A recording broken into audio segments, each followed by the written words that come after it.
Is your family farm's future uncertain? Silence may be the biggest risk of all. Discover how open conversations and gradual planning can secure your legacy and empower the next generation. Don't wait. Start the dialogue today. Learn more and download a transition planning checklist at fcc.ca/knowledge. It's time for RealAg Radio on Rural Radio Channel 147 on Sirius XM.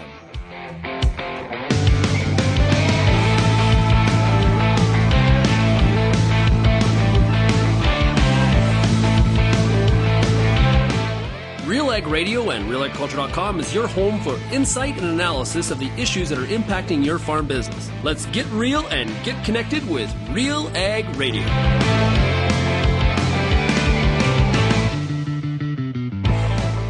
Welcome to RealAg Radio here on Rural Radio 147, Sirius XM. Shaun Haney, your host here on this Tuesday edition of the show. Thanks so much, everybody, for making RealAg Radio and Rural Radio 147 a big part of your work day.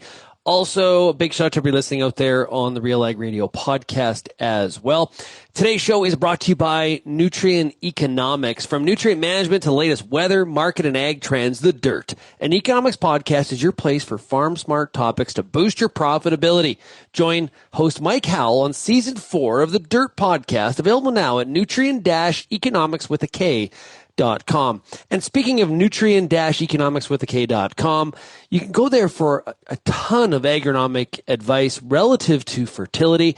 And I can honestly tell you this, not pushing product, pushing information. So a great resource for you. Appreciate Nutrien being today's show sponsor. Again, that is Nutrien-economics with a K.com. Okay, today on the show, we're going to really focus heavily on the situation that's going on with these Chinese tariffs relative to canola.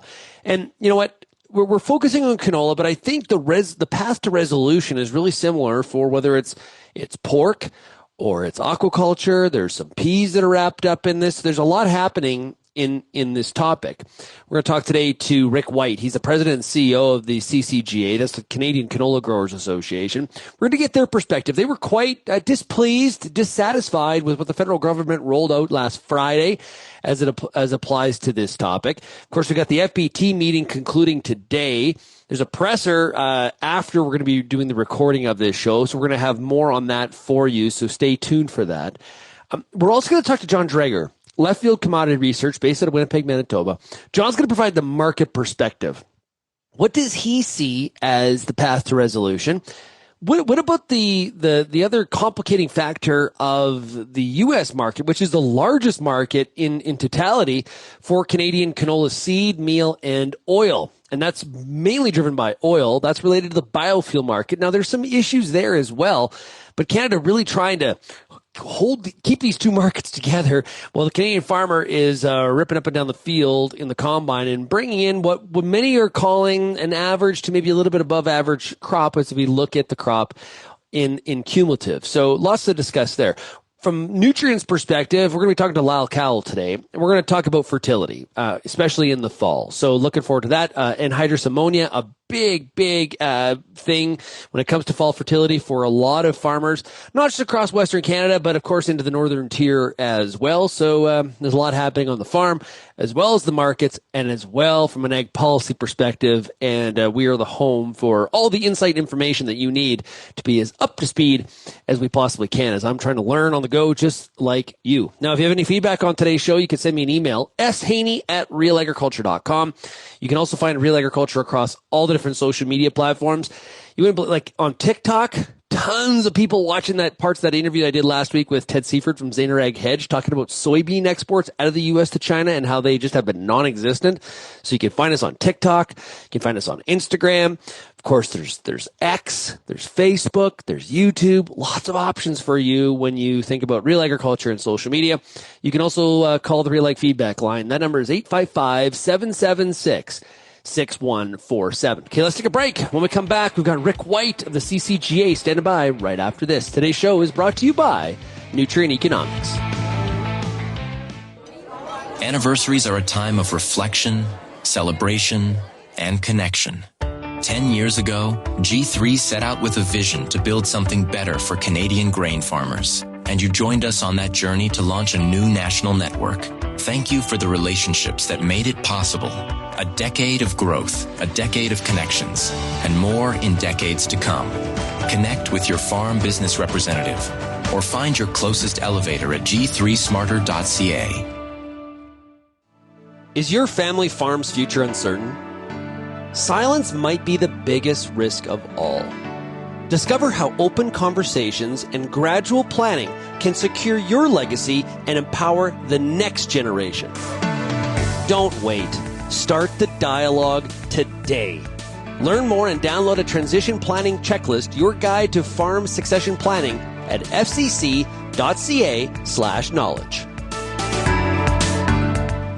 At Proven Seed, we know that farming in Western Canada doesn't just teach us, it shapes us. Here we face challenges with resilience, innovation, and grit born from decades of experience. We battle the conditions again and again because growing crops here isn't just what we do, it's who we are. We're raised to adapt just like you, with varieties grown specifically for your local conditions. Visit provenseed.ca/raised to adapt to hear our story. And welcome back to RealAg Radio, brought to you today by Nutrien eKonomics.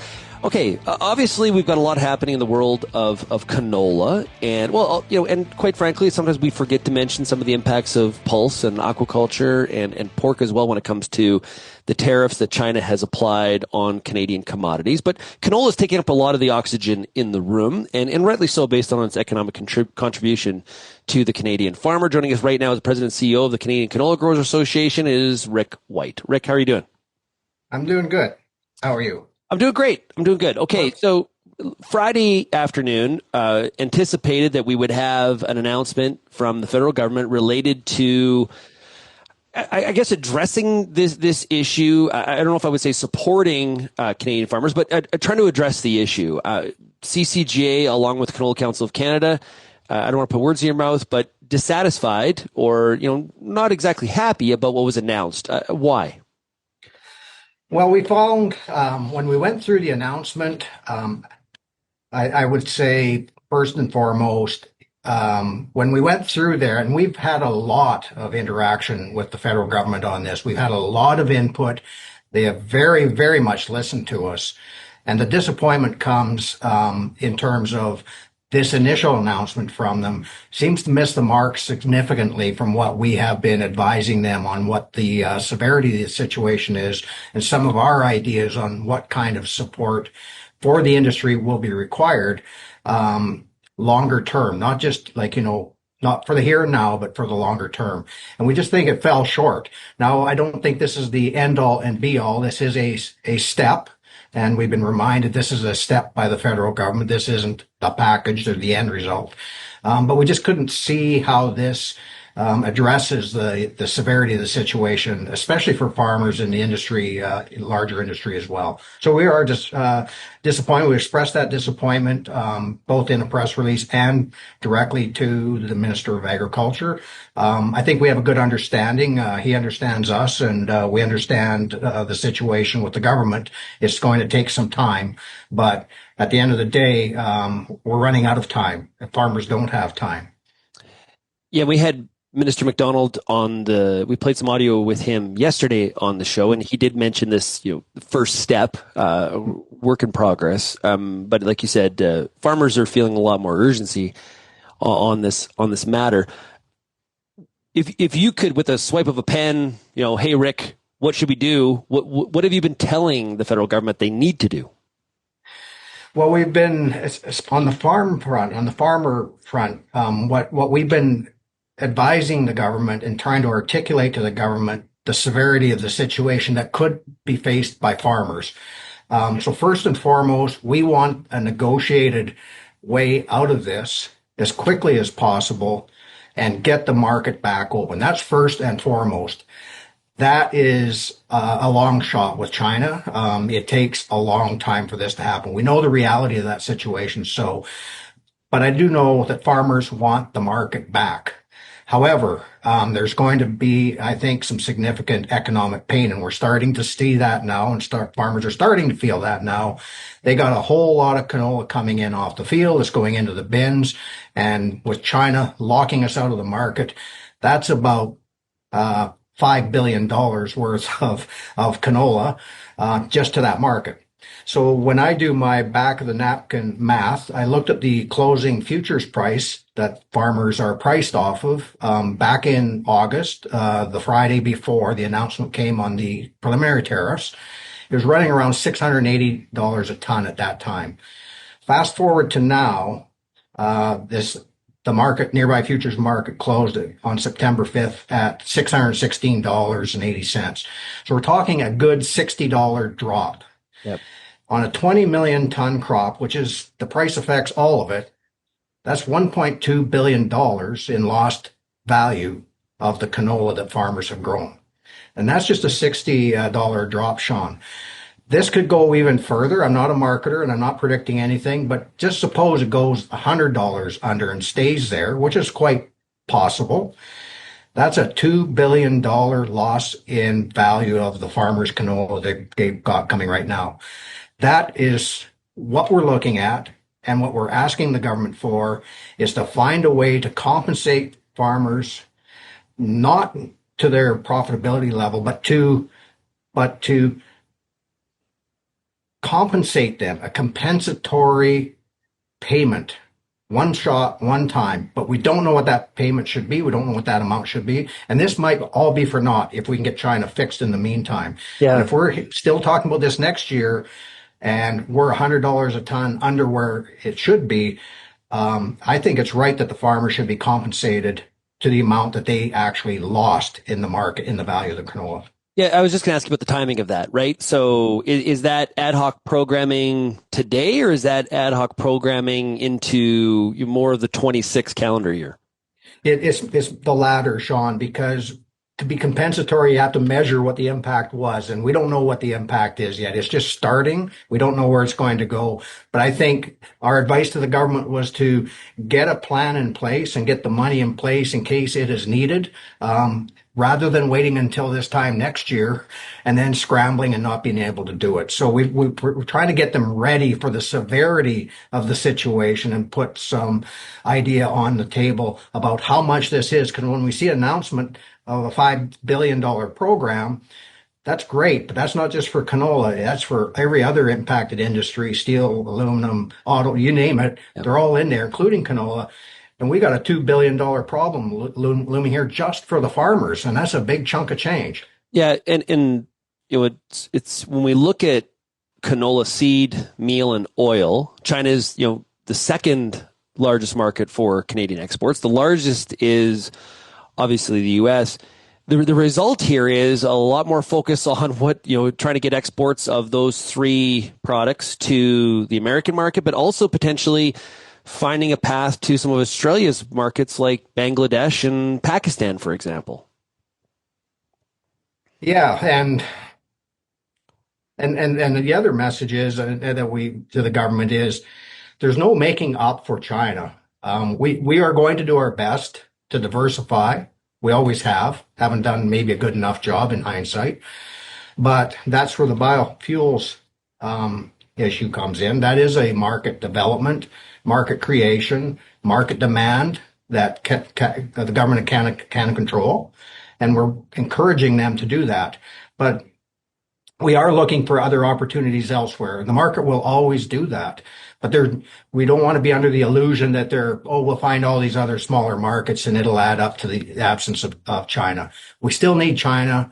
We still need market diversification through biofuels and every other country that we can think of. Do you feel, Rick, that there needs to be more attention paid to biofuels? Because, some biofuel analysts I talk to believe that China is that replacement for having issues on trading canola with and exporting to China. Biofuels are that replacement. So are we maybe not talking about it as optimistically and as big of a value as we should, as what the reality is? Well, the reality is if we get exactly what the biofuel market needs here in Canada, we anticipate it could be 2 million tons of seed going into a substantial Canadian biofuel market. 2 million tons is only gets you barely halfway to the China gap that's created here. But what about the U.S. It's not market, a replacement. I'm sorry. What about the U.S. market, though? Like the entire state of California could take almost the entire Canadian canola crop, is what I've been told. Well, it probably could, but not under their current regulations, which is not as favorable to Canadian canola as it once was. So their expansion down there, at best, Canada or Canadian canola is going to have the same tonnage, but proportionally of the bigger pie down there, we're not getting a piece of the extra pie. So it's going to be hopefully consistent with what we have done in the past in California, the way the regs are set up down there, because they don't give us a full credit for the carbon reduction. Yeah, one of the big policy pushes from a lobbying perspective of Canada is putting on the U.S. What Rick's talking about there is after the big, beautiful bill, the budget reconciliation bill that was passed on July 4th, the Canadian RIN is at 50% of the value. It's considered domestic feedstock in the U.S., Canadian corn or canola, but it is at 50% of the RIN value, which is something that Canadian officials are pushing hard on. I'm sure CCGA is a part of that. Used cooking oil. I'm wondering, Rick, that was one of the asks, is to put a ban on it. This is a product coming out of China that is can be used in the biofuel market. It disadvantages Canadian canola. This has been a big issue in the United States too, regarding soybeans for biofuels and using some of those tax credits. Do you feel that the government and ECCC needs to move on this now?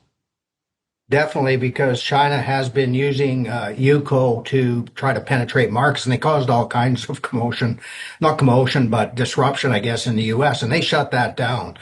And we know they're coming, and that they are coming into Canada. And what we're trying to do is ensure that they don't come and interrupt our market to the extent that it had been doing other places. So it's the adulteration, the potential for adulteration of used cooking oil and coming in and undermining and replacing what should be Canadian virgin oil is something that we're trying to convince the government they need to do something about. Now, that's really more of the crushers issue, but it does impact growers, right? We don't want UCO to come into Canada and displace our domestic market for our own canola. Minister McDonald mentioned UCO or UCO on when we did our interview Friday afternoon, unprompted, but they weren't as resolute in the announcement that they were going to ban it. It seems like there is a bit of a hang-up there. There is a bit of a hang-up, and between UCO and the clean fuel regulations, changes that are required to create a better domestic biodiesel market for our Canadian canola. What we're worried about is the wording in the announcement talks about longer term and time to change legislation and consultation and on and on and on. We're worried it's going to be a 1 to 1.5 year process. We just don't have that kind of time. We need to short circuit it. We need to target it. And the government legislation needs to be sped up. The whole process needs to be sped up because time is of the essence here. Farmers don't have a year and a half to wait for the start of newly created biofuel market here in Canada for the product. We need it now. Do you feel that given where we are today with China, that we should have been talking more at the primary producer level about biofuels earlier? I would say, Shaun, we've been talking about it ever since I came to CCGA, since 2003. So it's not a new issue. It's been an ongoing issue, and it's been a bit of an uphill battle. We've had some successes with I shouldn't say domestic, but regional, provincial mandates from the past, and we've been trying to build on that nationally. But I don't think the government understood the urgency of it or kind of the why it mattered so much to have that in place. But we've been pushing it for a long time. But now politically, it's come into the forefront as part of the solution to get us by and through and reduced our dependence on the China market. One of the things that groups have been calling for is Prime Minister Carney needs to make a trip to China and meet face-to-face with President Xi. Why do you feel that that is a key to the solution? Feel very strongly about that one, Shaun, and this has been part of our request of the federal government at every opportunity that we have, is the issue with China is not anti-dumping. We know that. We've proven that. We're part of the process of providing the information required to prove that anti-dumping, from our perspective, did not occur. And it hasn't. Our data shows it. The questionnaires show it that we answered through the MOFCOM process. So the reality is this is a political problem and it requires a political answer. And where you start with that is that Prime Minister Carney and President Xi need to eventually here, as soon as they can make that happen, they need to sit down and agree that this needs to be fixed. Without that, we're not going to have a hope of moving China in one direction or the other, because we believe it's a geopolitical issue and they need to set the stage that way. The opportunity is now, and we've been pushing hard because now we've seen China extend the preliminary determination of the anti-dumping investigation for another 6 months. There's a window of opportunity here for the political aspect to get kickstarted by our Prime Minister to get that high-level discussion going and hopefully get into a negotiation of what is going to be required to get that market back. And that's what we've been saying. This window of opportunity has been extended another 6 months. Once it locks down as a final determination, it's going to be awfully hard to get out of that and have that negotiated, in our view. So we're really pressing for that. It's critical. Yeah. Well, really appreciate you joining us here today, Rick. Thank you so much, and all the best to you in your efforts here. Thanks, Shaun. Appreciate it. Great stuff. That is Rick White. He's President and CEO of the Canadian Canola Growers Association. We're back here on RealAg Radio, brought to you today by Nutrien eKonomics. And then we're going to talk to John Dreidger from LeftField Commodity Research later on in the show. We'll be right back right after this. Protect your anhydrous ammonia application earlier than normal this fall. Defend against potential losses and protect your bottom line with new Centuro A-Pro Nitrogen Stabilizer. Patented active ingredient pronitridine offers agronomically effective protection where it matters most, below ground. The new concentrated formulation lowers application rates. Start early with Centuro A-Pro as part of your nitrogen management plan. Contact your local retailer or visit centuro.ca for more information today. The Canola School on RealAgriculture.com is a video series that showcases the latest in canola research and production agronomy. Learn from some of the best at your own pace through quick and timely producer-focused videos available on our YouTube channel. The Canola School on RealAgriculture.com is the quickest way to keep up to date on all the latest in canola production. Boost your canola IQ with the Canola School, brought to you by BASF, and visit canolaschool.com. Built on over 100 years of seed innovation and unwavering commitment to farmers, Pioneer 100 Series canola hybrids deliver a step change in yield performance and agronomic traits. This isn't just better canola, it's different canola. Pioneer 100 Series. Contact your local Pioneer sales representative or visit pioneer.com/100 series to learn more today.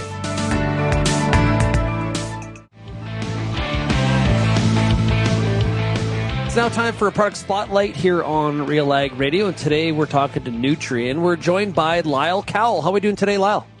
Really good. Thank you very much. Hey, it's great to chat with you again. So let's talk about fall application of anhydrous ammonia. I guess, Lyle, what soil conditions are the best if we're going to be applying anhydrous ammonia this fall? You know, the first thing we always think about in soil conditions, we always focus on temperature. So that rule of thumb, soil should be cool, less than 10 degrees Celsius. That's what the focus always is. And that's true. We do need to have cool soil. But probably as important, maybe more important, is to have soil that's in really nice conditions for making a nice sealed band, not too lumpy, just nice conditions for application of a proper band. So I guess what's the consequences if we don't have that below 10 C or below 50 Fahrenheit? What's the consequences if we don't wait for it to be below those temperatures?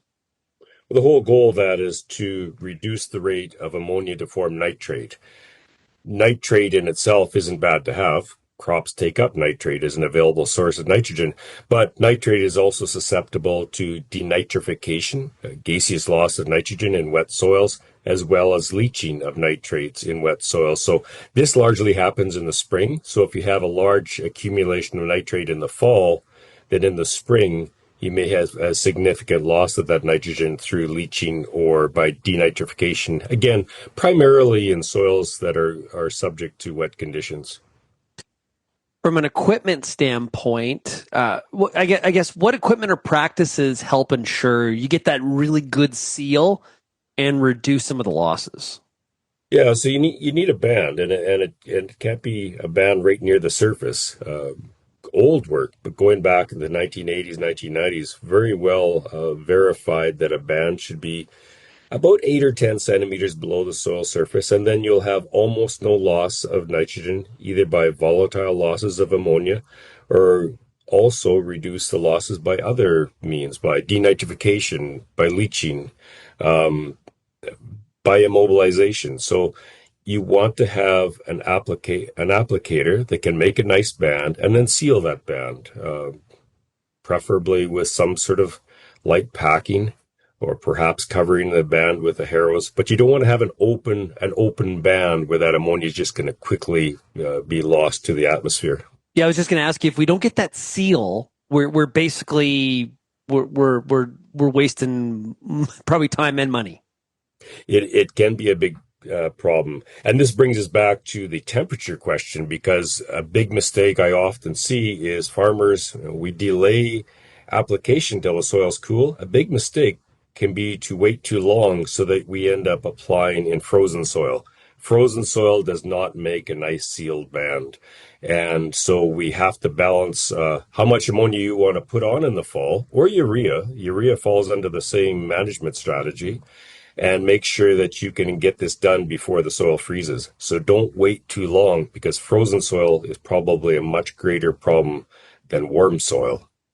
Yeah, and fall temperatures and conditions can be variable, right? We can get those beautiful stretches, but we also can get those early signs of winter is not too far away. Moisture level in the soil is, I guess that would have a bit of an impact based on the soil type to the seal that you're going to get, right?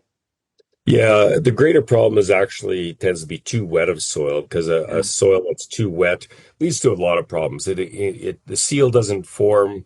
You're compacting soil that you don't want to compact. Dry soil, if it's really dry to the point that the seal isn't forming, it's an open band, that's a problem. But it takes very, very, very little soil moisture to capture ammonia. So quite dry soil can still be quite amenable to nitrogen application in fall, so long as you can form a good band in the soil. Yeah, great stuff. Okay, so what digital tools does Nutrien offer that can help growers plan and manage this fall application? I'd encourage growers to take a look at our eKonomics website. That's eKonomics with a K, and just search for ammonia, and you'll find a lot of good information about ammonia, as well as some nice calculators that we've recently added to help understand the rate of ammonia application, and just tools to help with that application process. Yeah, again, that website is nutrien-economics.com. Hey, Lyle, thanks a lot for joining us here for this product spotlight. Thanks for having me again. Great stuff. We'll be right back on RealAg Radio, Rural Radio 147, right after this quick break. If you're involved in the agriculture industry, it's important to stay informed on all the latest issues affecting your business. At RealAgriculture.com, we offer fast, reliable news, information, and insights to help you keep on top of all of the latest in Canadian agriculture. Visit RealAgriculture.com and sign up for our free daily newsletter covering everything from news, agronomy, animal agriculture, and much more. Visit RealAgriculture.com/subscribe today.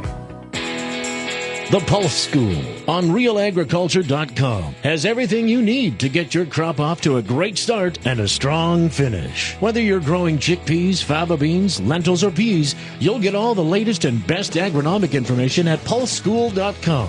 A library of top-notch agronomy videos from industry experts available on demand at your fingertips. Visit the Pulse School, brought to you by BASF on RealAgriculture.com.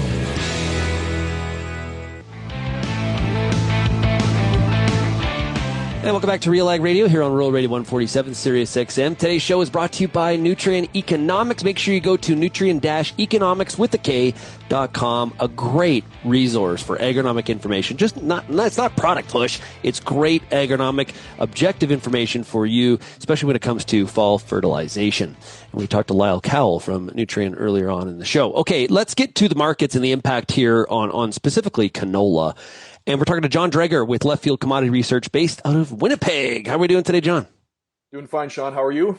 Doing pretty good. Okay, so earlier today we talked to Rick White, President and CEO of CCGA. We're talking about the farm group dynamic around the issue on canola tariffs from China. Of course, we have tariffs on seed, oil, and meal at this point and to different levels.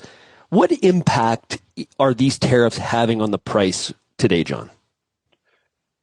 I mean, the short answer, Sean, is it's negative. There's no escaping that. I mean, at the end of the day, China has been overwhelmingly our largest market for canola seed. In aggregate, the value of the products that get shipped to the U.S. is our largest market. But in terms of seed, obviously, China is our largest market, overwhelmingly so. And so there's no escaping the fact that there's a negative impact. But it's really hard to quantify exactly what that is because, as we all know, there's multiple things that work on the price of canola. We've had soybean oil, for example, pulling back a little bit recently as canola has softened. Our crop has been getting bigger over the last, say, 6 weeks or so. Like all of those things have an impact as well. So, to kind of pinpoint, especially now at this time of year, what exactly the impact is in the short term is hard to know. And I think it's also one of those things when you think about the cumulative effect over time might look different than the short-term effect. And so, it seems like it should be a simple answer, but it's not, and maybe changes over time. So yeah, the short answer, I mean, obviously it's negative, but to kind of parse out exactly what the softening in canola prices, what is that worth? Yeah, exactly. What does that translate to the Chinese announcement? That's more difficult in my view. Okay. So, China, second largest market for Canadian, if we look at seed, oil, and meal, China's the second largest market overall, America number one. China, though, the largest market for seed. Okay, so if we were to look in our crystal ball, does this mean, if these tariffs hold in place till March of 26, which is the length of time for this anti-dumping investigation to happen, will China be totally out of the Canadian market? Do they look at Australia now as their go-to supplier? What can we expect from an export perspective? Yeah, so again, these things are always cloaked in sort of ifs and scenarios, but certainly it looks like China is increasingly open up to Australian canola seed. So previously, for phytosanitary reasons, they had not been taking any canola seed from Australia. Yes. That is starting to change. There is some business that's being done. And so, how we potentially see this playing out is that if China opens up to Australian seed, chances are they take a pretty good chunk of Australia's exportable surplus of canola. So, for folks that maybe don't know, Australia does a whole bunch of non-GMO canola as well as GM canola. And so a lot of their non-GMO exports go to the EU, but a lot of their GM canola exports, then maybe potentially go to China. So now, in terms of what does this mean? So, maybe that opens up some markets for Canadian canola that otherwise Australia was shipping to. So we could see a scenario where there is maybe some shuffling of some of the trade flows. So I think to say, we're not selling to China and therefore that's sort of a hard number of what we will not export, I think it's a little bit more complex than that. I could see us, sliding in and filling into some other markets that Australia will now maybe not export to. But I think within all of that, with China, there's no way that Australia can, for example, fill the hole that's left by not buying from Canada. So, I think a chunk but certainly not, anywhere close to what what Canada was able to export to China before. So they probably, take considerably less canola in aggregate. So, Yep. That's kind of a little bit how we potentially see this unfolding here. If, for example, as you say, maybe tariffs are in place till late March or end of the crop year or whatever that looks like. Some Canadian farmers are maybe not aware, but if you travel in U.S. agricultural circles, one of the big topics right now is the fact that China has bought no soybeans for this fall, and we are in the traditional buying season where China steps up and buys a bunch of U.S. beans and moves away from South America. They are definitely indicating and signaling that they are very much more interested in beans from Brazil and Argentina. Substitute effect. It can we talked about Australian canola, but can China buy beans out of South America to substitute for Canadian canola too? Yeah, like as we potentially see it, and so one of the things that sometimes helps is looking a little bit at what's happened, in the past. And so we think about, for example, in 2019 to 2022, when we had this last, trade disruption here with China, and they were still buying Canadian canola, but from a couple companies specifically were sort of shut out of that market. Their volumes were way down, and just kind of some back of the envelope math would suggest they probably were importing about maybe close to 2 million tons less canola than they did sort of before and after. And so, if we think about a little bit that scenario, potentially what, Australia could fill in, maybe some small volumes from elsewhere, we maybe see China importing about 2 million tons less canola than they did previously, give or take. So in the whole grand scheme of things, I mean, when you think about them, for example, importing, 100 million tons of soybeans, they import palm oil, they're maybe importing some soy meal from Argentina, those sorts of things. I mean, the loss of, say, about 2 million tons-ish of, canola is not that large a gap to fill up with other products. And, and one of the things I think we have to think about in terms of China, like if the importance of this is to make a political statement, no matter how much maybe some of their citizens and industry would maybe prefer Canadian canola, they maybe don't care that much. They'll maybe, quite happily, do with less. Maybe their most inelastic demand, again, gets filled by Australia, maybe a couple other, again, small volumes from other importers. They'll import some oil. They've already haven't been importing oil from Canada for some time in any meaningful volumes. The most inelastic demand maybe gets filled from elsewhere, and they'll just simply make do with other, with other products to kind of fill that gap. And it might not be their preferred option, but it's not like there's a huge hole in the whole aggregate, sort of oil seed, veg oil, protein meal pie to fill. That's certainly not insurmountable. So I guess to answer your question, Shaun, yeah, I think they just fill that hole with other products if they're not going to purchase Canadian canola, and other countries can't fully fill that gap, which we don't see as being very likely.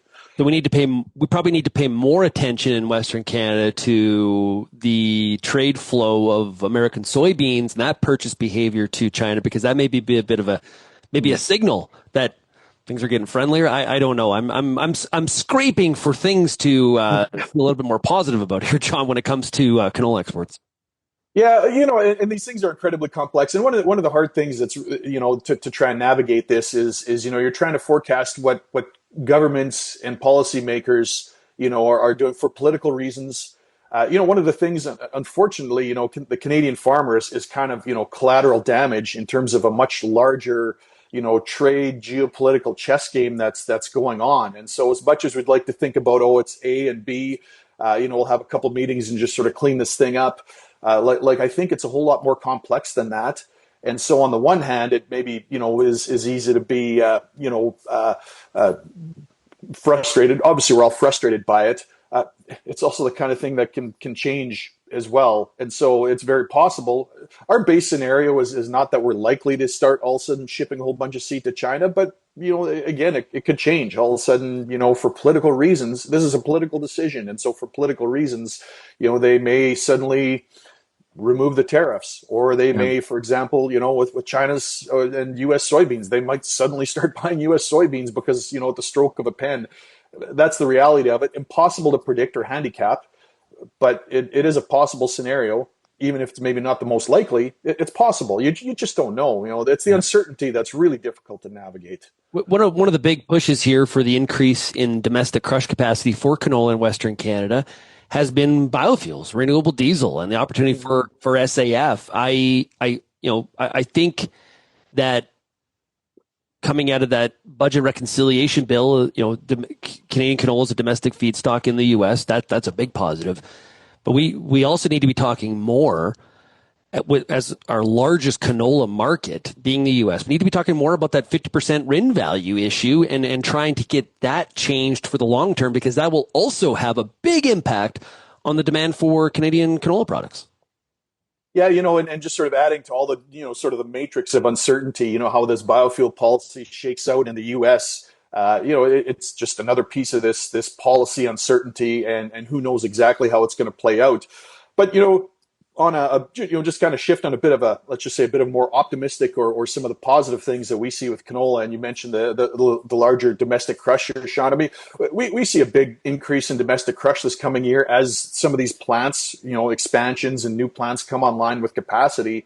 And so, in terms of the China issue, and again, not to at all suggest that it's not a big deal. Of course it's a big deal. But the fact that this coming year, we're going to probably crush 1 million or more tons of canola than we did last year, means that our reliance on exports is a little less. I mean, do we still have to export? Do we want that market open? Absolutely. But the fact we're crushing more domestically helps. And, then as kind of sliding back into the biofuel issue, I think one of the things, Shaun, and again, in a perfect world, like Canadian canola, preferred feedstocks, all the subsidies, all those things, that would be ideal. But we do see a positive outlook for U.S. demand for canola oil, even if it isn't maybe the preferred feedstock, because if, for example, they end up sucking in a whole bunch more soybean oil, that leaves a supply hole elsewhere that I think canola can slide in. So, we view that outlook as positive, even if we don't maybe get it exactly as we'd like on the policy side. Again, in a perfect world, China's buying our canola. Canola is the preferred feedstock in the U.S. for biofuel. That would be sort of the holy grail. But on the biofuel side, we still think that there's some positive things for canola crush. We still think we're going to see big crush volumes. And so those are some reasons why, I think, we can have some optimism, going forward. It's not all negative on the canola story. Yeah. We're talking to John Dreidger of LeftField Commodity Research, and we're going to have more of that conversation when we come back. You're listening to RealAg Radio here on Rural Radio 147, brought to you today by Nutrien eKonomics. Season 4 of the Dirt Podcast is here, and we've got a lot to talk about. From soil fertility to market outlooks, join me and a variety of industry experts as we dig into topics that will help you make better business decisions on your farm. This season, we're also introducing an Ask an Agronomist segment, where we'll be answering some of your biggest questions and having some fun along the way. Listen to The Dirt on Apple Podcasts, Spotify, YouTube, or visit nutrien-economics.com. It's summertime, and you've got a lot of important decisions to make when it comes to your corn crop. Let the Corn School on RealAgriculture.com help guide you through those big decisions with input from leading experts in the field. If it's spray timing, disease identification, or any other field issue, the Corn School's got you covered. The Corn School on RealAgriculture.com, brought to you by BASF and Pride Seeds.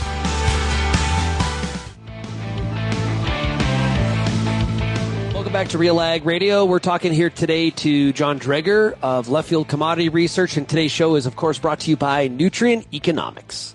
Yeah, so you think there's a positive element here to what canola could do in the next 12 months related to, especially in relation to how we feel here today on September 9th? Yeah, sentiment is really poor, and again, understandably so. I mean, basis levels stink in the country. I'm sure exporters. Typically China has taken a whole bunch of this volume. Early in the crop year, we're shipping canola. A lot of it's going to China. There's big volumes. All those things happening. I mean, that's sort of the natural flow, and so again, the absence of that huge exporter, which tends to often front load those purchases, where some of our other key markets might be a little bit more evenly across the year. It just, of course, is sentiment is poor, and understandably so. But we're not necessarily negative canola prices if, say, we look into, say, for example, the second half of winter into spring. At current levels, we're sort of cautiously optimistic. Again, we'll see what the size of our crop is.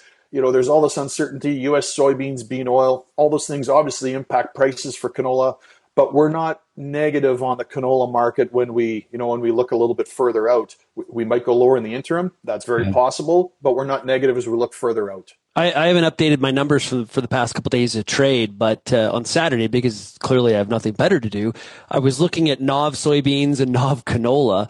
What I found interesting is although there are periods in the year where they have separated, like this spring, for example, canola really, moved to the upside and it's come to the downside. They're essentially, from a price performance standpoint, even, which I thought was kind of interesting. Yeah, it is one of those, again, sometimes with, in the heat of the moment, you sort of get caught up in the day-to-day news flow. You take a step or two back, and sometimes that could give you a little bit of perspective. One of the things, again, we've talked about biofuels, we've talked about oil, in terms of the overall oilseed complex, I mean, this really is a sort of an oil demand pull, sort of a meal supply push type of a scenario because of the biofuel component. And so, relative to, say, soybeans, like canola is actually pretty well positioned, all else equal, because, again, oil is a much larger component of that canola crush. The meal value is considerably less. And so as we sort of have a trend, towards strong oil, weak meal, all else equal, that's helps canola, or in a weaker environment hurts it less, if you will, than for soybeans. And so you look at what bean oil share of the crush has been, record high levels recently. Again, there's ebb and flow day to day. All else equal, that does help canola. So, those are some of the things that are sort of going on, again, if we take a step or two back. Would it be positive, John, for the Canadian government to take a stiffer stance on UCO? Well, I think certainly that helps. I mean, at the end of the day, if we have a stronger stance on UCO, if there's less feedstocks coming in from elsewhere, all else equal, that supply that needs to get made up with canola oil or other domestic veg oils or those sorts of things. So yeah, I think certainly it helps. Anytime you can sort of, let's say, keep other supply out, all else equal, that helps. Not to mention, again, some of the questions around the validity of whether it's actually UCO and all those sorts of things. Just strip all that stuff aside. It's less supply helps. But again, I think from a Canadian perspective, I think we're going to crush to pretty much capacity again. I think crush margins probably are going to be pretty favorable in sort of a low seed, strong oil type of environment. Those plants will have an incentive to crank away, and I don't think there's going to be any trouble finding a home for the oil. Again, even though there's some details on this biofuel policy. So, that's a positive side of the story. Final question to wrap up. Can biofuels replace the Chinese market? We hear a lot about this in the U.S. when it comes to soybeans, a diversification away from China, and it's a hot topic right now. Diversification away from China exports and being so reliant on China is a strong domestic biofuel market. Is that also the case for Canadian canola? Well, I don't think that's the case necessarily, Sean, because at the end of the day, it's your crush capacity, right? So ultimately, we can only crush as much as we can crush. So unless we're suddenly going to, add, several million tons of additional capacity on top of what we already have, there's no replacing that. And I don't think that that's likely, anytime soon. So the short answer is it's not going to happen. But having said that, again, crush will consume a larger portion of our demand than ever before. We're going to consume more of our domestic production than ever before. We still have other export markets we're going to be shipping to. And so, all of those things, they'll help buffer somewhat, the impact of the loss of seed exports to China. Again, you can't paper over that. It's obviously, a negative thing. But there are other places where it'll slide in. And again, it's part of the reason why our outlook for canola prices is maybe a little more optimistic than sort of today's sentiment, would suggest and feel. And again, understandably so for farmers, particularly in an environment where so many other crops are poor, pulse prices are collapsing and all those things. It just sort of feeds into that real negative vibe right now, which, again, I understand that, but, we're a little more optimistic when we look further out. Yeah, we were talking yesterday about Pakistan and Bangladesh. Those are two markets, but probably we're a little bit more focused on all of a sudden. Yeah, suddenly, we end up shipping more to the UAE. We ship more to some of these other markets that Australia would typically send a lot of supply to. Maybe we send a little bit more to Japan than we have in the past. And that's how you sort of backfill. We'll probably send a little bit more to the EU than we otherwise might have. Again, that's not going to make up for that China-sized hole. but it all helps. Again, Right, it makes but it a little those- murkier than just a simple, we lost China, therefore there's 4.5 million tons of canola that are just going to sit back on farm to Western Canada. That I don't think is the case at all. Yeah, some people have been kind of trying to make it out that way, but that's not how. I think that's too pessimistic. We'll see how it plays out, but I think that's too pessimistic in our view. And in the case when Viterra and Richardson's lost their export certificates into China last time around, didn't a lot of this end up in the UAE and ended up in China anyway? Yeah, I mean, so UAE has, again, just like, we think about our domestic fuel and maxed out by our domestic crush. There's an element of UAE and they only have so much crush capacity as well. But to the extent that maybe Canada becomes the primary supplier, okay, now there's maybe a few 100,000 tons or maybe 500,000 tons more that we send there that otherwise, for example, Australia might have. And so then UAE will ship that oil and meal to China. So again, there is some reshuffling of some of those trade flows that'll happen. And so again, it's there will be some backfilling of some other demand, which again, somewhat buffers. Again, it obviously doesn't make it go away, but it does somewhat buffer it. So, I think that's, some of the lens through which we try and navigate this situation here. And we're looking forward for, price outlooks and so forth. Interesting times indeed, Mr. Dreidger. Interesting times. Hey, John, thanks a lot for joining us here today. Appreciate it. I always appreciate it, John. Thanks for having me. That was John Dreidger of LeftField Commodity Research based out of Winnipeg. John provides some really good perspective there on a number of different fronts related to the canola markets. Now, what happened here as well today is it was the wrap-up meeting, or press conference, I should say, the release of the communique from the FedProv Territorial Ag Ministers meeting. And the chair and host was the Ag Minister from Manitoba, Mr. Ron Kostyshin, and he was joined at the podium by the Federal Minister of Agriculture, Heath MacDonald, and they they made some statements, and then they took a number of questions from the media. And of course, kind of sticking along today's theme, of course, there was a number of questions that were asked, a few about canola and the resolution to this tariff issue. Of course, some of the media asked about BRM programming. There also was a question about those ostriches in BC on top of it. But related to the question in terms of finding a solution on canola, I'm going to play the audio from Minister MacDonald. Here's what he had to say. There's been some announcements here in the past week by the Prime Minister relevant to support. But first and foremost, we fully understand that we want the market open. That's number one. It's number one among producers, and that's what we're going to work towards. And look, we're going to do it and take this day by day. It's a very fragile situation that we find ourselves in with the Chinese, but having Premier Mo in China and officials engaging at the highest level is important to get this resolved as quickly as possible. One of my questions to Minister MacDonald in the press conference was related to UCO, used cooking oil. And we talked about this earlier on the show with Rick White as well as John Dreidger, and didn't really get the sense that any sort of a ban on UCO coming out of China is really going to happen in the short term.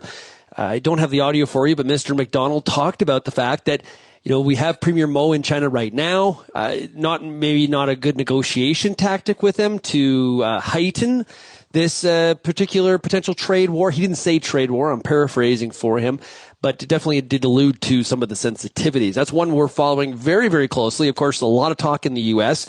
about the need for banning of UCO. In the budget reconciliation bill, UCO does not qualify for some of those tax credits. That was a big push.